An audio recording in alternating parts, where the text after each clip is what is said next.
bukti konkret, bukti nyata bahwa di sini ada upaya pembiaran, kalau saya lihat, dari saksi pelapor.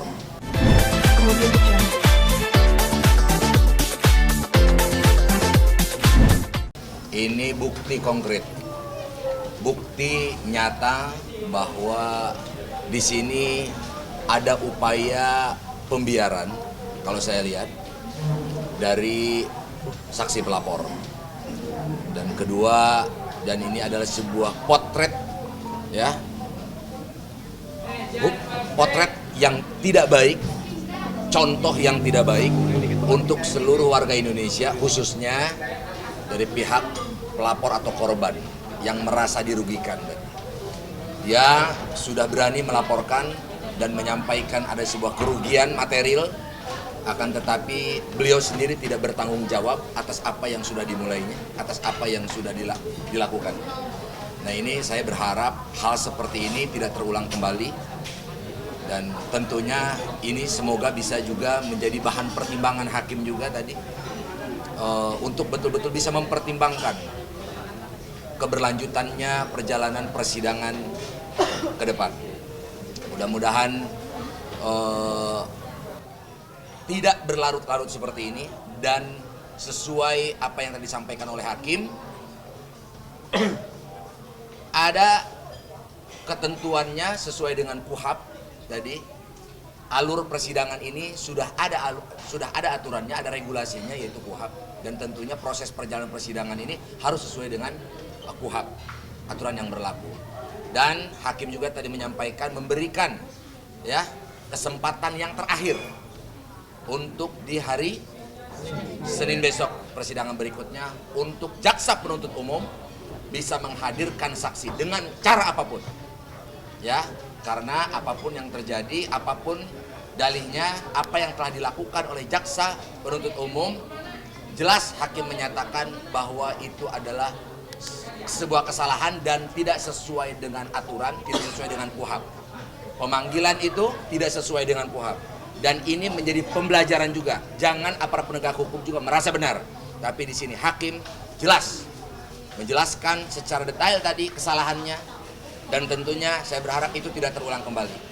Kalau seorang Niki kalian bisa jemput paksa, maka tidak menutup kemungkinan aparat penegak hukum pasti akan menjemput paksa juga kepada saudara saksi, ya. Mudah-mudahan bisa melakukan hal yang sama, memberlakukan hal yang sama antara pelapor dan terlapor. Niki sudah merasakannya dan Niki sudah menjalaninya.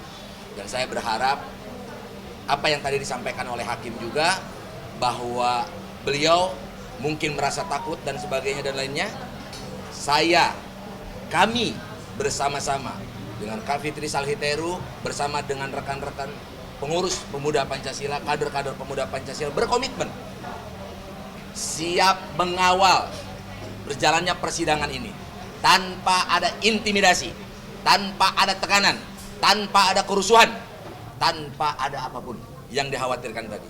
Selama ini, ingat, rekan-rekan semua bisa melihat, perlu saya sampaikan dan perlu saya tegaskan, Niki itu adalah kader pemuda Pancasila. Dia adalah anggota pemuda Pancasila, ya.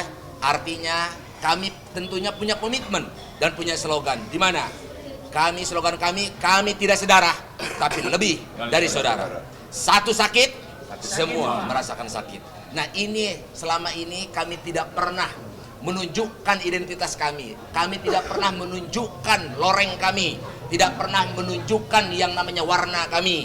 Kenapa? Karena kami menghormati proses hukum yang ada saat ini. Nah, akan tetapi saat ini kenapa kami harus muncul?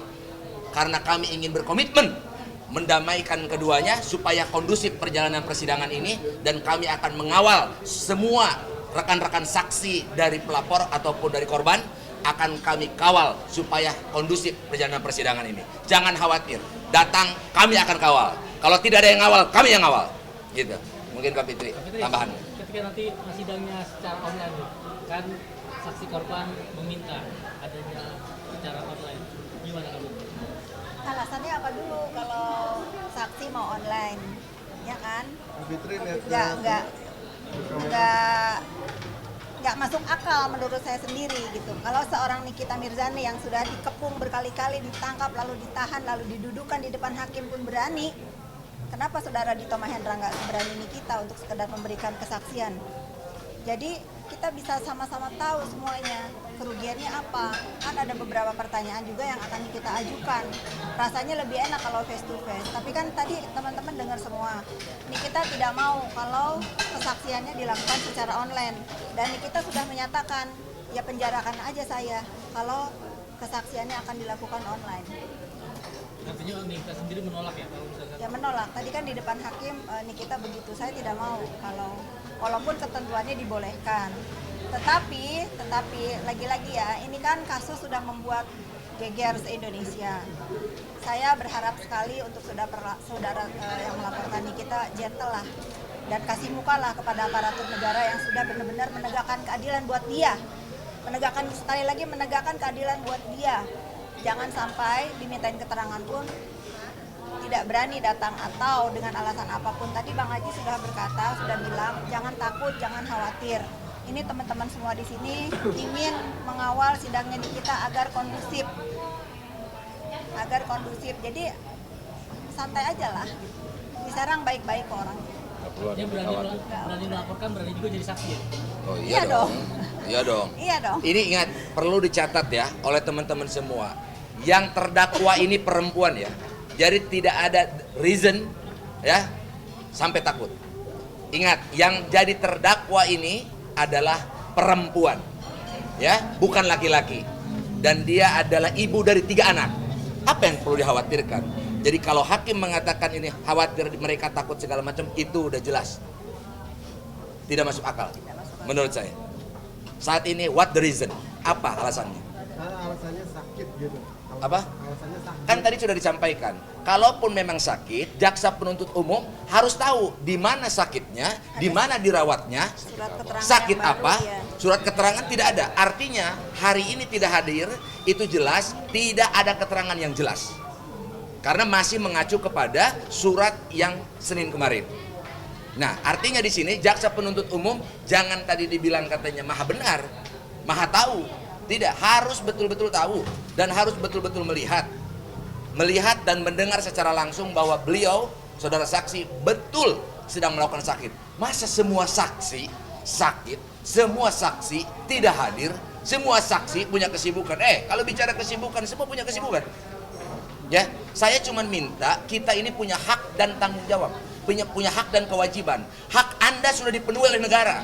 Hak Anda sebagai warga negara sudah dipenuhi. Saat ini Niki diproses menjadi terdakwa, artinya hak Anda sudah dipenuhi. Artinya kerugian Anda ini coba untuk dibuktikan. Dan kewajiban Anda saat ini, kita ini punya hak dan kewajiban. Kewajiban Anda saat ini adalah bertanggung jawab dan siap mengikuti proses persidangan dan menyampaikan keterangan yang sebenar-benarnya di depan majelis hakim. Itu yang benar. Jangan melecehkan peradilan. Ini lembaga negara. Gitu loh. Jadi tolonglah.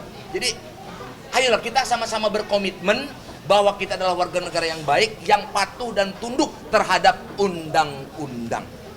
Itu aja. Kak Fitri, tadi dari kemarin kan pasca sidang selalu ikut mobil tahanan bersama Kak Niki ya. Ada obrolan apa sih di panjang perjalanan ke rutan? Kalau kali ini obrolannya menarik saya dengan Niki. Di benaknya Nikita, saudara yang melaporkan Nikita sengaja untuk mengulur seolah-olah biar Nikita lama ditahan. Tetapi apa yang ada di pikiran saudara pelapor itu pasti salah besar. Nikita udah saya bilang, Nikita dengan berani menghadapi masalahnya ini. Sampai kapan dia akan ditahan? Dia akan keluar anyway. Tapi sekarang seluruh rakyat Indonesia tahu seperti apa saudara yang melaporkan Nikita. Semua orang tahu siapa saudara yang melaporkan Nikita. Itu kan, ya itu aja saya cuman clue-nya.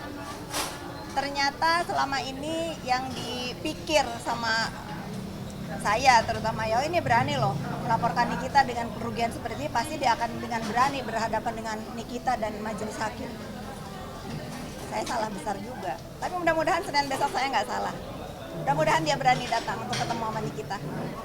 Dan Nikita juga kan public figure, pasti apa yang dilakukan public figure akan diliput media. Dia harus siap, Konsekuensinya. itu konsekuensinya. Dia harus tahu dari awal berhubungan dengan public figure.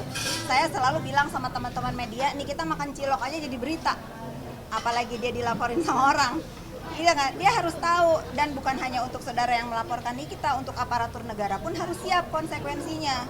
Bahwa semua yang berhubungan dengan Nikita Mirzani ini akan menjadi berita. Gitu kan, tadi saya juga dengar ya, tadi Bapak Hakim meminta kepada teman-teman media untuk menyiarkan, walaupun tidak secara langsung ya, tapi untuk memberitakan sidang Nikita Mirzani di Pengadilan Serang ini. Baguslah itu, berarti kalian kan didukung untuk memberikan informasi yang seluas-luasnya kepada masyarakat Indonesia tentang persidangan Nikita yang berlangsung di Pengadilan Serang. Berarti begitu juga jika saudara yang melaporkan Nikita datang, kalian juga berhak meminta keterangan dari mereka. Gitu ya? Oke. Nah, ini perlu dicatat ya. Ya. Ini ada catatan penting ini. Ini bahaya. Kalau ada seseorang ya, ada seseorang pelapor, korban, dia mau datang ke pengadilan takut, ini bahaya. Ini berarti dia memiliki rasa krisis kepercayaan terhadap lembaga negara, terhadap keamanan negara. Ini bahaya. Model macam kayak mana kita ini kalau sampai kita tidak percaya sama negara? Kita selama ini bisa makan enak, tidur enak, nyaman semua, ya, bisa berhidup sosial yang baik. Karena apa? Negara telah mengamankan kita. Nah, artinya kalau you tidak percaya, merasa tidak aman, merasa takut, berarti you tidak percaya terhadap negara. Ini bahaya ini kayak begini. Ada yang namanya Kemnag, keamanan negara, yang bisa mengamankan segalanya. Pokoknya intinya gini teman-teman. Kalau memang tidak mau dibilang ngecut, tidak mau dibilang penakut, silakan para saksi datang hari Senin. Tetapi kalau ada alasan apa aja hari Senin nggak datang, atau misalnya minta keterangannya secara online, ya sudah fix. Menurut saya pengecut. Oh. Thank you. Ya. Tapi Sekali lagi. tambahan, Nepo sendiri kan mengetahui kalau rumah Nikita Mirzani mau dijual dan dia sanggup mau bayar. Tanggapinya gimana? Suruh betulin dulu OOTD-nya, baru bicara menawar rumah Nikita. Kalau OOTD-nya belum meyakinkan punya uang untuk beli baju beli rumah Nikita, beli baju aja dulu. Kalau nggak sanggup beli baju, cari saya ajak ke mall, ya. Oke? Terima kasih semuanya. Kian ada tambahan? Kian, Cukup ya? Oke, udah, cukup. Wakilin dulu. Gimana? Ya, Pemuda? kami dari jajaran kepengurusan pemuda Pancasila Provinsi Banten berkewajiban bantu serta mengawal saudara terlapor atau terdakwa saudari Nikita Mirzani, yaitu bagian dari keluarga besar kita, pemuda Pancasila yang ada di Provinsi Banten. Hukumnya kami wajib mendampingi, mengawal, serta memberikan support semangat kepada saudari kita, terutama saudari Nikita Mirzani sedang dalam proses Pengadilan Negeri di Serang. Sekali lagi teman-teman media, mari kita kawal sama-sama hukum yang berjalan di negara kita, bantu support sama-sama dari teman-teman media untuk saudari Nikita Mirzani, yaitu adalah bagian dari keluarga besar kita, pemuda Pancasila.